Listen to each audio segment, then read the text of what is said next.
तो अभी जैसा कि दोस्तों यहाँ पे आप देख सकते हैं कि मैंने अपने ड्रीम इलेवन अकाउंट से जियो पेमेंट बैंक को लिंक कराने के लिए जियो पेमेंट बैंक का अकाउंट नंबर, आईएफएससी कोड और बैंक प्रूफ को अटैच कर दिया है।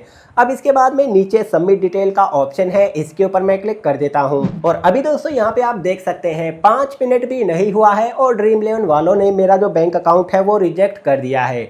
अब ये जो प्रॉब्लम है ना, वो केवल मुझे ही नहीं, आप में से बहुत सारे यूज़र हैं जिनके साथ में ये दिक्कत आ रही है। वो अपने ड्रीम इलेवन अकाउंट में अपने बैंक अकाउंट को लिंक कराने के लिए जाते हैं, लिंक नहीं होता है, बल्कि बार बार रिजेक्ट हो रहा है। तो आज की ये वीडियो इसी के बारे में होने वाली है। आखिर ड्रीम इलेवन अकाउंट में हमारा बैंक अकाउंट लिंक क्यों नहीं हो रहा है, बार बार क्यों रिजेक्ट हो रहा है, रिजेक्ट होने के क्या कारण है, और ड्रीम इलेवन में अपने बैंक अकाउंट को सक्सेसफुली कैसे लिंक कराना होता है, ये भी आपको इस वीडियो में मैं आपको दिखाने वाला हूँ। हेलो दोस्तों, मेरा नाम है विजय और आप देख रहे हैं टेक्नो नॉलेज चैनल।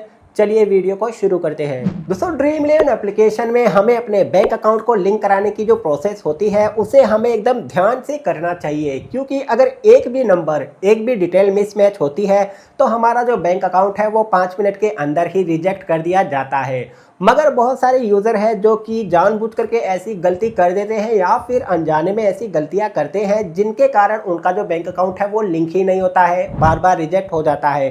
तो रिजेक्ट होने के भी कुछ कारण है, पहले हम एक एक करके इसे जान लेते हैं। तो सबसे पहला कारण ये होता है कि बहुत सारे यूज़र ड्रीम इलेवन की केवाईसी करने के लिए किसी दूसरे का पैन कार्ड यूज़ करते हैं, यानी कि किसी दूसरे का पैन कार्ड लेते हैं और उसकी डिटेल को ड्रीम इलेवन अकाउंट में लिंक करवा लेते हैं। अब इसके बाद में आती है बैंक अकाउंट को लिंक कराने की। मगर दोस्तों, गड़बड़ यहीं पे होती है, किसी दूसरे का पैन कार्ड लिंक करा लेते हैं और बैंक अकाउंट अपना लिंक कराने की सोचते हैं, तो यहीं पे गड़बड़ी हो जाती है, जिसके कारण डिटेल मिसमैच होती है और आपका बैंक अकाउंट वेरीफाई नहीं होता है। यानी कि जिस भी बंदे का आपने पैन कार्ड यूज़ किया है उसी का ही आपको बैंक अकाउंट लिंक करवाना होगा। दूसरा कारण दोस्तों ये है कि अगर आपने ड्रीम इलेवन अकाउंट में अपना खुद का पैन कार्ड वेरीफाई करवा लिया है, अब बारी आती है बैंक अकाउंट को वेरीफाई करवाने की। तो बैंक अकाउंट के अंदर जो आपका पैन की डिटेल होती है, यानी कि कोई भी हो, चाहे वो डेट ऑफ बर्थ हो या फिर नेम हो या फिर एड्रेस हो, अगर मिसमैच होती है, सेम टू सेम नहीं पाई जाती है, ऐसी कंडीशन में भी दोस्तों आपका जो बैंक वेरिफिकेशन है तुरंत फेल्ड हो जाता है, बैंक अकाउंट रिजेक्ट कर दिया जाता है। और तीसरा जो रीज़न है जिसके कारण ड्रीम इलेवन एप्लीकेशन में बैंक अकाउंट वेरीफाई नहीं होता है, वो है आईएफएससी कोड। यूको जो बैंक है दोस्तों, उसके अंदर बहुत सारे यूज़र की ये कंप्लेन आती है कि हमारे पास में यूको का सेविंग अकाउंट है और जब हम उसे लिंक कराने के लिए जाते हैं ड्रीम इलेवन एप्लीकेशन में तो आईएफएससी डज नॉट मैच, इस तरह का एरर हमें देखने के लिए मिलता है और हमारा बैंक अकाउंट लिंक ही नहीं होता है। तो ये भी एक कारण होता है। और चौथा रीज़न दोस्तों ये हो सकता है कि ड्रीम इलेवन और इनसे जुड़ी हुई बहुत सारी फैंटेसीज क्रिकेट एप्लीकेशन जो कि भारत के कई स्टेट में बैन है, जैसे कि आंध्र प्रदेश, तेलंगाना, केरल, कर्नाटका, उड़ीसा वगैरह वगैरह। तो यहाँ पे गैम्बलिंग मना है। अगर डॉक्यूमेंट को वेरीफाई करते समय आपका एड्रेस इन स्टेट से पाया जाता है तो आपका जो बैंक अकाउंट है वो रिजेक्ट कर दिया जाता है। सो ये है दोस्तों कुछ रीज़न जिसके कारण ड्रीम इलेवन में हमारा बैंक अकाउंट वेरीफाई नहीं होता है, बार बार रिजेक्ट हो जाता है। और अब दोस्तों मैं आपको ये दिखाने वाला हूँ कि ड्रीम इलेवन में हमें अपने बैंक अकाउंट को सक्सेसफुली कैसे लिंक कराना है ताकि हमारा जो बैंक अकाउंट है वो रिजेक्ट ना हो, सक्सेसफुली लिंक हो जाए। लिंक होने के बाद में जीते हुए पैसे को हम अपने बैंक अकाउंट में ट्रांसफ़र कर सके। तो लिंक करने की जो प्रोसेस है ना, उसे आपको पूरा और ध्यान से देखना होगा, स्टेप बाय स्टेप सब कुछ अच्छे से मैं बताऊंगा। फिर चलिए मोबाइल की स्क्रीन पे चलते हैं। और अब दोस्तों ड्रीम इलेवन में हमें अपने कार्ड को वेरीफाई करवाने के लिए सबसे पहले तो मोबाइल फ़ोन में ड्रीम इलेवन एप्लीकेशन को ओपन कर लेना है। फिर इसके बाद में ऊपर हमारा जो प्रोफाइल पिक्चर का आइकन होता है गोल गोल, इसके ऊपर क्लिक करना है।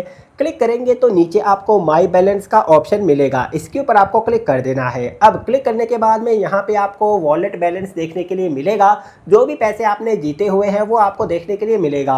अब जीते हुए पैसे को बैंक अकाउंट में ट्रांसफ़र करने के लिए बैंक अकाउंट को वेरीफाई करवाना होता है, जिसके लिए यहाँ पे देखिए वेरीफाई टू विड्रॉ का ऑप्शन है, इसके ऊपर हमें क्लिक करना होगा। अब यहाँ पे हमें एक न्यू टैब देखने के लिए मिलेगी। सबसे पहले मोबाइल नंबर देखने के लिए मिलेगा जो कि वेरीफाइड होना चाहिए। इसके बाद में ईमेल आईडी वो भी वेरीफाइड होनी चाहिए।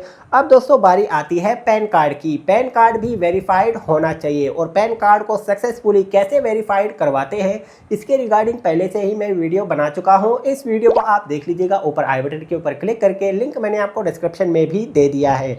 अब देखिए पैन कार्ड वेरीफाइड हो चुका है, इसका मतलब है कि हम अपने बैंक अकाउंट को वेरीफाई करवा सकते हैं।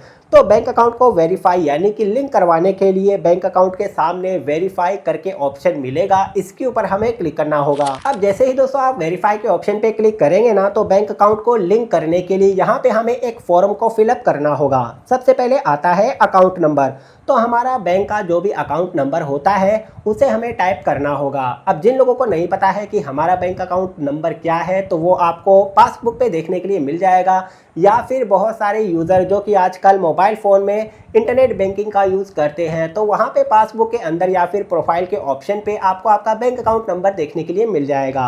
उसी बैंक अकाउंट को टाइप कर देना है। अभी देखिए यहाँ पे मैंने बैंक अकाउंट नंबर टाइप कर दिया है। अब इसी बैंक अकाउंट नंबर को सेम टू सेम नीचे रीटाइप अकाउंट नंबर में भी टाइप करना होगा। अकाउंट नंबर को टाइप करने के बाद में अब बारी आती है IFSC कोड की। तो बहुत सारे यूज़र जिनको ये प्रॉब्लम आती है कि हमें अपने बैंक का IFSC कोड नहीं पता है, तो IFSC कोड भी आपको पासबुक में ही देखने के लिए मिल जाएगा, या फिर बैंक में जाकर के भी आप पता कर सकते हैं, या फिर जो लोग इंटरनेट बैंकिंग का यूज़ करते हैं तो प्रोफाइल के ऑप्शन पे भी आपको IFSC कोड मिल जाएगा। IFSC कोड पता करने के बहुत सारे तरीके हैं। IFSC कोड को टाइप कर देना है। अब देखिए दोस्तों, जैसे ही आप IFSC कोड को टाइप करेंगे ना, तो आपका बैंक का नाम आपको देखने के लिए मिल जाएगा, कौन सी ब्रांच है वो भी आपको यहाँ पे पता चल जाएगी। अब दोस्तों लास्ट में बारी आती है अपलोड बैंक प्रूफ की। इसके अंदर हम क्या क्या अपलोड कर सकते हैं। तो सबसे पहले आपकी जो पासबुक की फ्रंट की जो पेज होता है ना, जिसके ऊपर हमारा नेम होता है, फुल एड्रेस होता है, अकाउंट नंबर, IFSC कोड वगैरह होता है,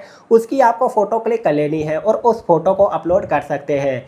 या फिर सभी बैंक की तरफ से हमें हर महीने एक ई स्टेटमेंट रिसीव होती है, चाहे तो आप उस PDF फाइल को भी अपलोड कर सकते हैं, या फिर स्क्रीनशॉट लेकर भी आप अपलोड कर सकते हैं। अभी देखिए यहाँ पे मैं जियो पेमेंट बैंक को लिंक कराने जा रहा हूँ। तो जियो पेमेंट बैंक के अंदर एक प्रोफाइल का ऑप्शन होता है, जिसके ऊपर मैं क्लिक करता हूँ ना, तो वहाँ पे मेरा full name, address, pan number, account number, IFSC code, सारी डिटेल यहाँ पे हमें देखने के लिए मिलती है। उसका स्क्रीनशॉट मैंने ले लिया है, उसी को यहाँ पे मैं अपलोड करने वाला हूँ और साइड में भी मैंने लगा दिया है। यहाँ पे आप देख सकते हैं जियो पेमेंट बैंक आप ओपन करेंगे तो आपको मिल जाएगा। पर अब दोस्तों सारी डिटेल को टाइप करने के बाद में आपको एक बार ध्यान से इसे रीचेक कर लेना है। अगर कहीं कोई मिस्टेक होती है तो उसे आपको सुधार कर लेना है। अगर सारी की सारी डिटेल करेक्ट है, इसके बाद में नीचे सबमिट डिटेल के ऑप्शन पे क्लिक कर देना है। अब जैसे ही हम सबमिट डिटेल के ऑप्शन पे क्लिक करेंगे तो हमारा जो बैंक अकाउंट है वो अंडर रिव्यू में चला जाएगा। 5 मिनट का समय लगने वाला है। इसके बाद में हमारा अकाउंट वेरीफाई हो जाएगा।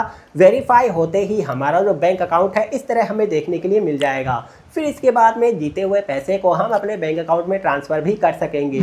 तो इस तरह से दोस्तों हम लोग ड्रीम11 में अपने बैंक अकाउंट को सक्सेसफुली वेरीफाई यानी कि लिंक करवा सकते हैं। अभी देखा आपने, हमें कोई भी प्रॉब्लम नहीं आई, हमारा बैंक अकाउंट रिजेक्ट नहीं हुआ और सक्सेसफुली वेरीफाई हो गया। इसी तरह से आपको भी अपने ड्रीम11 अकाउंट में अपने बैंक अकाउंट को वेरीफाई करवा लेना है। जब आप इनकरेक्ट डिटेल टाइप करेंगे तभी आपका बैंक अकाउंट रिजेक्ट होगा, वरना एकदम से नहीं होगा। बैंक अकाउंट आपका लिंक हो जाएगा। लिंक होने के बाद में जीते हुए पैसे को आप बड़े ही आराम से ट्रांसफ़र भी कर सकेंगे। सो ये थी दोस्तों आज की वीडियो, जिसके अंदर मैंने आपको ये दिखाया है लाइव ड्रीम11 एप्लीकेशन में हमारा बैंक अकाउंट रिजेक्ट क्यों होता है, रिजेक्ट होने के क्या कारण है और सक्सेसफुली बैंक अकाउंट को कैसे वेरीफाई करवाना होता है। लाइव मैंने आपको इस वीडियो में दिखा दिया है। इसी बात पे वीडियो पर एक लाइक तो बनता है। बाकी अगर आपके मन में अभी भी कोई डाउट रह गया है, कुछ सवाल है, नीचे है कमेंट का सेक्शन, कमेंट करिए, रिप्लाई आपको ज़रूर मिलेगा। मगर अभी तक आपने चैनल को सब्सक्राइब नहीं किया है तो चैनल को सब्सक्राइब करना भी बनता है और साथ ही बेल नोटिफिकेशन को भी ऑल पर सेट कर ही दीजिए।